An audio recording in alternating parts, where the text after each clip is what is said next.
can use some exciting.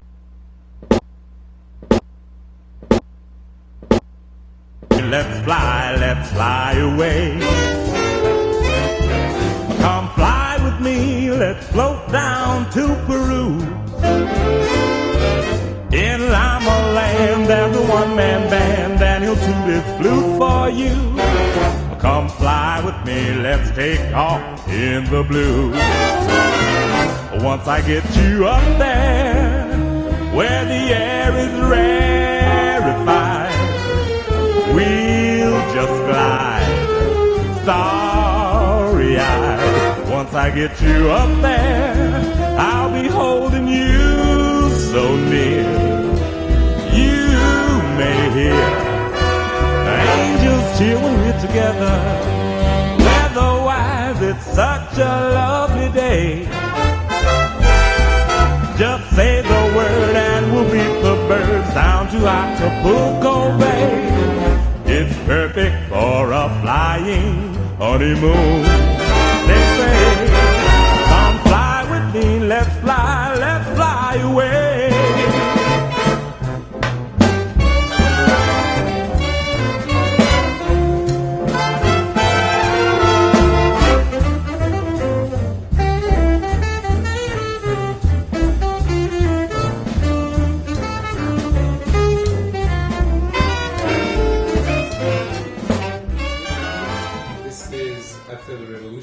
A review of architecture's massive consequences. Tonight we have a new guest in the person of Lavon Pattis. Lavon Pattis. Lavon Pattis. I will be asking you a first question. Instead of introducing you, I'm going to ask you to introduce yourself. Okay. Who are you? Well, my name is Lavon Pattis, and I'm a community member here on Dorchester. So I live next door to this facility. I've lived here for 3 years. I'm a single mother. I have a daughter. Her name is Indigo. She's 10 years old. And it's pretty much her and I. But there was an implied question in my question of who you are, because since I've been here, I've been extremely impressed about how much you know about this neighborhood, how much you know, how many people you know about, the history of the neighborhood, the culture of the neighborhood, and I'm really wondering who are you in terms of how is it possible that you know so much about this neighborhood and the history of this neighborhood? Well, I love history. That's something I would attribute to my grandmother, Jean Kemp Wright. Growing up, my grandmother was involved. I had a play auntie who was a state rep at the time. Her name was Shirley Jones. So she had the first district, and that area covered like part of the west side, maybe into the area that's like UIC now, and maybe all the way up to University of Chicago. University of Illinois, Chicago. Oh, University of Illinois, Chicago. But my family's originally from the west side of Chicago. They migrated here from Louisiana. We just so happened to be related to Fred Hampton's family. So growing up, Fred Hampton being the leader of the Chicago chapter of the Black Panther Party. So growing up, Fred was already deceased, but my grandmother lived above his parents, and so a lot of that history, culture, all of that was just trickled down through me. Okay. Yeah. All right. That explains it a bit. Yes. So when I absolutely wanted to have you on the show. Thank you. No, thank you. And when I asked you what you wanted to talk about, I think you referred to it as community empowerment, and the business aspect of what's going on in the South Side, something like this, right? Right. So community counseling is what my degree is in, a master's degree in psychology. One of the things that I will say, I didn't grow up in Chicago. I grew up in central Illinois, Bloomington Normal, which is very much influenced. There's a State Farm there, a Diamond Star Motors is headquartered there, country companies. And then it's more like a college kind of feel to it. There's Illinois State and all of these different colleges. So I grew up in a predominantly white community. that had a lot of business influences on the community at large. And during the time that I was growing up, that was when Chicago public housing was being closed down. So this is like the 90s. I'm like a teenager. And so I'm seeing this influx of all of these residents from Chicago public housing that were coming down to Bloomington. And the dynamics just, it was almost like a fight within itself of the community embracing these people who weren't from that area, the people getting used to Central Illinois. Our buses didn't run 24 hours, the communities were predominantly white. Black people were kind of concentrated more into different areas or mixed income housing, things like that. And so just seeing that dynamic, seeing like the differences in the quality of education some of the people's children had received that were coming down to Bloomington versus the quality of education that we were receiving. All of those things sparked my curiosity, and spending summers in Chicago with my grandmother and my father on the west side made me want to learn and engage more with the community. Interesting. Can you actually talk to me a bit about the projects? Nobody has explained to me a bit what it means, and one of the students here is working. He grew up, and I'm like, can you? Well, share give me a history of what you know, and then we'll Okay. see. So initially, most of the public housing in Chicago that was developed for military families after the war, and some great idea, maybe it was Daley the First, or someone had a grand idea about housing, the lower income families. You have a huge migration of Black people coming from the South. This was the Black metropolis. It was the Black Belt. So you have all these people coming from all over. Where and when? What time? I would say 1930s, 1940s. The influx from the South is 1930, like the arrival. Yes. 30s, 40s. Yeah. And so you have all these people coming from, Arkansas, Mississippi, Louisiana, Alabama. Yeah. We got a lot of families from the South. Yep.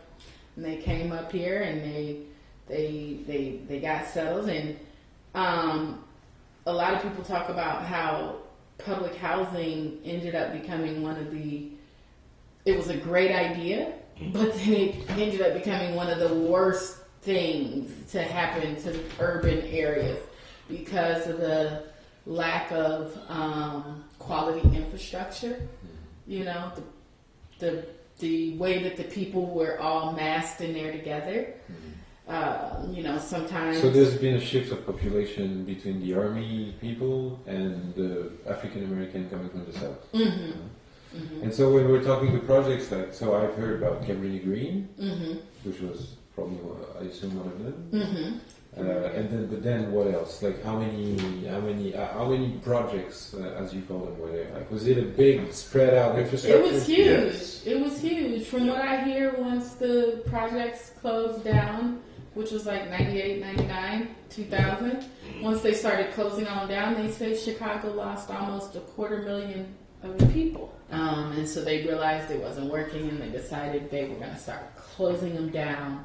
And they started moving the people. So they were given Section 8 vouchers. Section 8 vouchers. Section 8 is like a program that's still federal housing based, and it offers the resident a subsidy. Mm-hmm. So let's just say, like, if you lived here and this rent was $1,500 a month, you could say if you have a Section 8 voucher, Section 8 might pay up to $800 of your rent. Okay. So they gave them these vouchers, but they told them that they had to move outside of the city. And so many of the people were placed in my hometown, Bloomington Normal. A lot of people were moved down there. We got a lot of people from the Robert Taylor homes and from Stateway Gardens. But the thing is each project had a different building. So just because you lived in the same project didn't mean that you got along with one another. In my hometown of Bloomington Normal, one of the biggest issues that they encountered, like I said, had to do with the education of the children. And so you had a lot of families who did not send their kids to the school that was usually located in the project because of the violence. And so when their kids came down to Bloomington and the parents didn't put them into school, the Department of Children and Family Services, Social Welfare, started taking their kids. And so then you had a bunch of people whose children are now put into the system for being truant, delinquent, and all of those things. So what happened was Carl Bell, who is a psychologist here in Chicago, he ran the Community Mental Health Center where I was at. He came down with Minister Farrakhan, and they basically,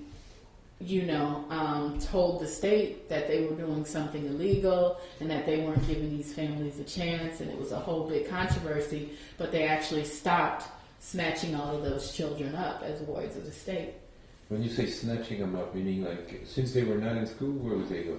Yeah, so there's an agency in Illinois, Department of Children and Family Services, and so it's like if you abuse your child, but what constitutes abuse? Is it physical? Is it mental? Is it emotional? Is it all of those things? In that particular case, they were saying the abuse was that the children weren't being educated.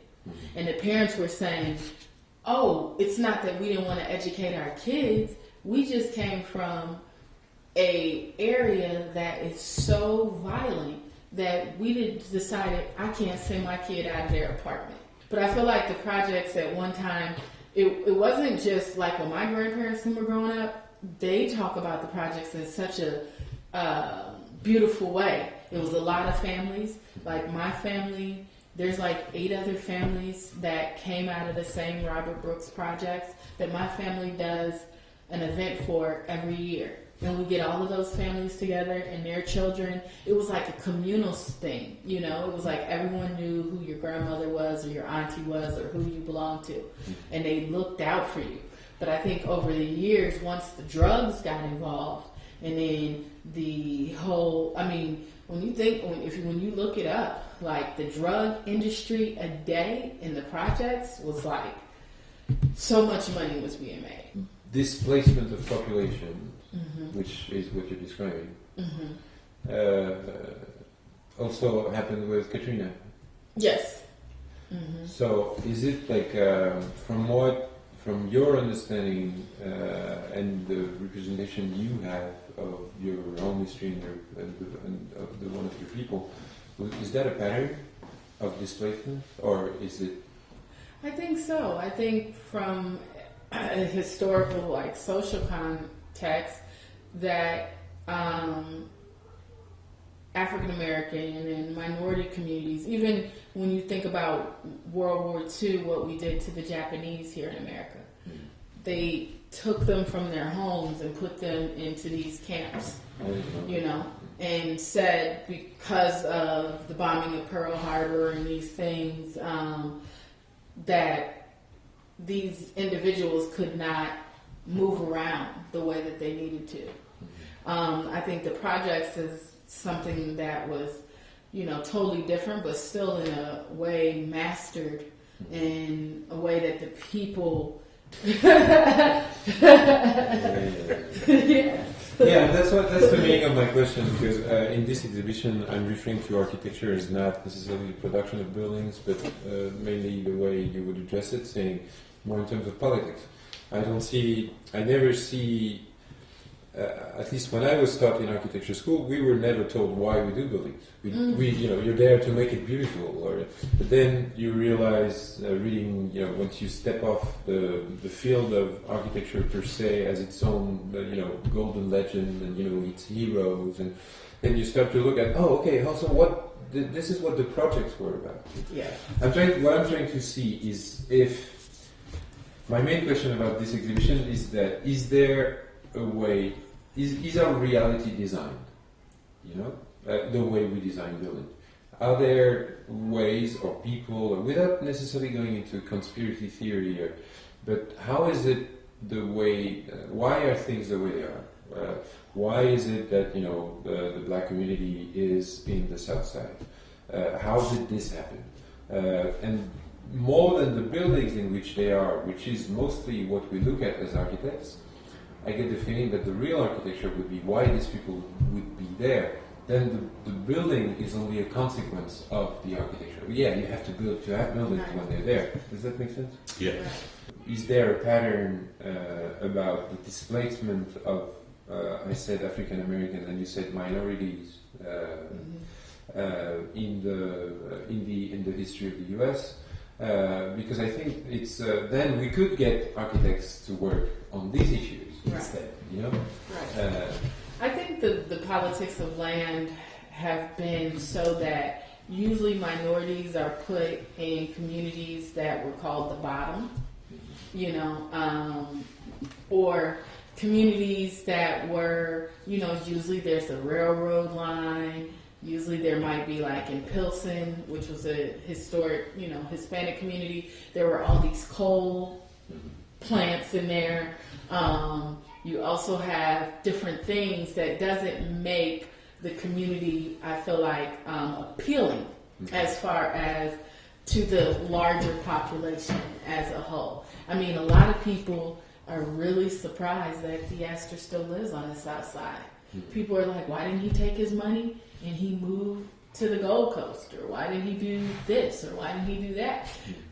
But that's because people have always assumed you get a little bit of money and you move away from that area. You don't stay in that community. Every time I talk to people, the issue of gangs, and I don't think I'm the one promoting it, but the issue of gangs coming, or the issue of violence coming, the issue.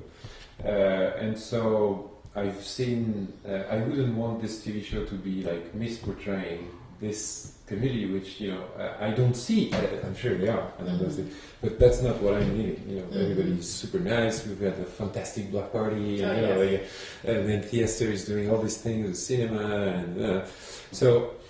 It's almost like it's the phantom. It's what people talk about because it is going on around here. I mean, in reality, like, you might not be seeing it, but if we're looking at the Chicago news, there were like 74 heroin overdoses this past weekend. Holy cow. In one weekend.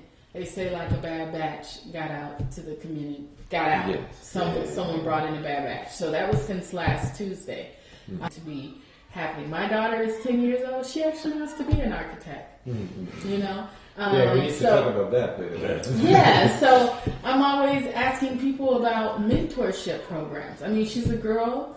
She wants to be an architect, though. And it's her living into this community. I will say, I knew Theaster from the poetry scene. I moved to this community because of what he was doing. I moved here specifically because he had told me a few times about this grandiose idea he had, and the way that he talked about it, I felt he could pull it off. And so I wanted to see what that would be like. But because my daughter has interest in the arts and interest in these other things, I said it would be great, to come over here. Now, interesting enough, I get here and I'm renting this place. Now, every year that I've lived here, my landlord's wanted to go up on my rent because he's like, well, it's a lot of business and, white people in the neighborhood, so, the rent should be higher. And I'm like, I don't get Section 8. I don't have any kind of subsidy. So, again, it puts a bit of a strain on me. Yeah. But I want to be able to live in a place where my daughter's seeing higher ends of business happening. And as she's meeting people in the last few years, she's met someone from Venezuela, she met someone from Iran, she met someone from Paris now, or from France, and she met some people from London. Even though, I feel like one of the things that we don't get enough here is the global education and being able to experience people outside of our own culture. And so the living here has given her those things. So the thing is, it's I'm interested in these patterns, and so one of the things I want, or what we would call social engineering. Okay. So you were mentioning vouchers, Section 8 vouchers. Section 8 vouchers. What are the different? Could you list down how the government intervention exists in the South Side, or the lack of thereof? Well, I believe when Section 8 first came around, or what do they call it, HUD, or housing, so one of the things that they say first happened in the social engineering was that black families were split apart. Like, if there was a woman who was receiving welfare, she was told that she couldn't have a man living in the house with her. And if she had a man living in the house, that would impact her benefits. And not only could that impact her benefits, but she could lose her benefits. So they say that took a lot of black men from being able to come home and stay with the women that they had their children with. So in this article here, which talks about land grabs that have happened in Bronzeville, they say... Land grabs, meaning like when people are expropriated? Yes. So they said the system of regentrification displaces low-income people by using housing and urban development funds. So the housing and urban development funds, or the Section 8 or things like that, that those vouchers told people where they could move. Some of the vouchers were for Will County, further south, or DuPage County, or McLean County, or, in a lot of these areas, like what I personally noticed was that you had these areas in Illinois that are specifically driven by the prison populations, meaning their largest infrastructure was probably a prison, but predominantly white communities, and now you're moving blacks from Chicago down into that community, and they don't have any idea of what the kind of politics that are being played there. Certain parts of Illinois fought on the Confederate side, all the way up to like past Springfield. So there's a whole lot of different dynamics that are going on. My biggest issue right now is the state of Illinois, and it just has to do with the lack of social services that are coming down, and I feel like that is impacting us overall. Like for myself, my job has a bond of $50,000 that the state owes to us that's caught up in DECO, which is, Department of Economic Commerce and things like that. So in order for us to get to the level that we want to be at this year, for this fiscal year, we need to see that funding coming down, and I think that funding is impacting mothers, it's impacting... Why is it caught up, Well, there's been a transition in power, so we have a new governor, and the Democrat governor... or Republican? He's a Republican, and then we have a Democratic-controlled House and Senate, and that power has been into place for maybe 20 more years. And so there's a lot of privatization happening all around the board. A few years ago, privatization of what? Of different kind of businesses. So a few years ago, you saw deregulation happening, in electricity, right? And so ComEd might have been our biggest, for electricity, at least for the Chicago area. Well, then with the deregulation, you were allowed for all of these other businesses, electrical businesses, to pop up. The healthcare system's been privatized. There's just a lot of things that are happening right now, but it's impacting the economy and impacting how people in this state can thrive. Can you talk a bit about the budget issue thing? Because I've heard that there's a problem about the budget. But was it the budget of the city or the budget? It's the budget of the state. It's the budget of the state. So it's the budget of the state. And so the state of Illinois, usually our new fiscal year begins July 1, so July 1st. And so normally they want to have a budget passed by then. There have been a few times, at least in my life, I'm only 36, where I've seen a budget not be passed, but they might work it out during the summer months. But now we're well into the fall, and so you're having programs. So there's a program called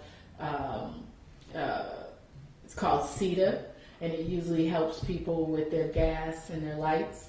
So normally in the fall, people around the Chicagoland area start applying for this kind of assistance. It's usually for low-income people, people that have some kind of setback along the way. And so they apply, and they can get assistance with their light bill or their heat bill.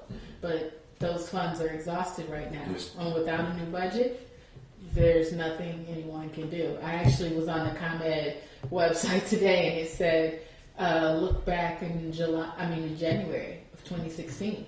So there are going to be a lot of people in the Chicago area who won't have heat and lights, this winter.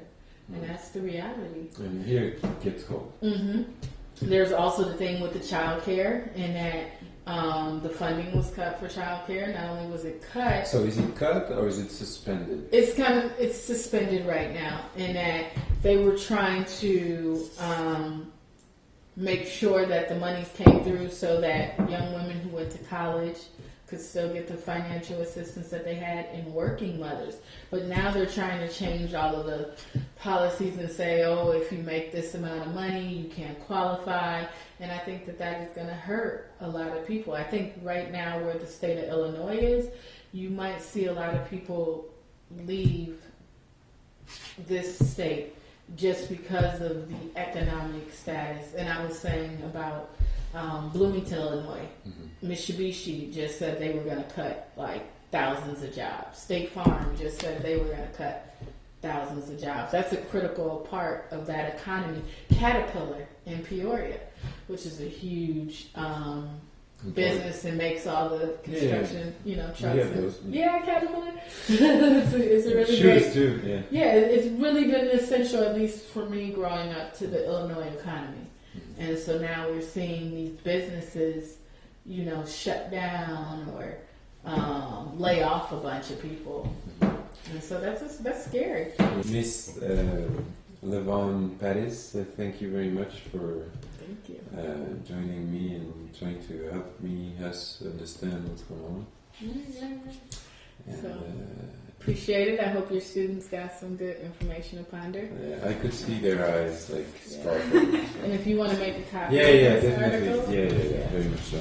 So the question, you live just down the block? I live next door. You live next door. And you're a lobbyist? I used to be a lobbyist. For? Coy Pugh and Associates. That was the firm I was with. So education, arts, and I mentioned they were trying to make me lobby for this coal plant they were trying to open on the south side, but I ended up helping kill the bill because I started working for the Sierra Club. So did some great work with them. I was their volunteer outreach. I was happy to do Man, Daniel tuned his flute for you. Come fly with me, let's take off in the blue. Once I get you up there, where the air is rarefied, we'll just glide, starry-eyed. Once I get you up there, I'll be holding you so near. You may hear angels cheer when we're together. Weatherwise, it's such a lovely day. Just say the word and we'll beat the birds down to Acapulco Bay. It's perfect for a flying honeymoon. They say, come fly with me, let's fly away.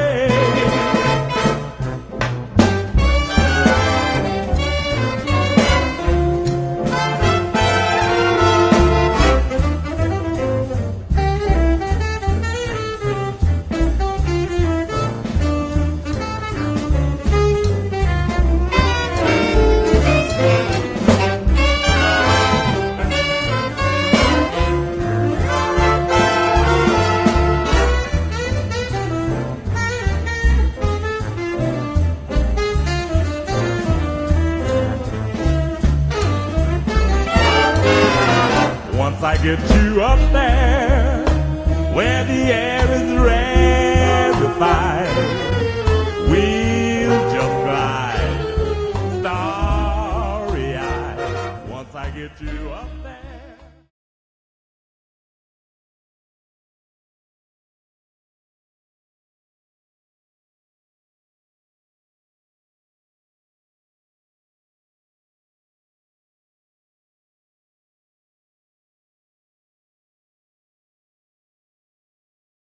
What is interesting too in referring to Georges Bataille's definition of architecture is when he talks about architecture, he does not really talk about buildings. He really talks about an ideological order that is applied to the construction of reality. But if we look at the production of architecture as we usually refer to, meaning the production of a particular kind of building, we can see that this comparison or that this statement is very much meaningful. If architecture were to stop today, we could sum it up as mainly one style, which is the system of the orders.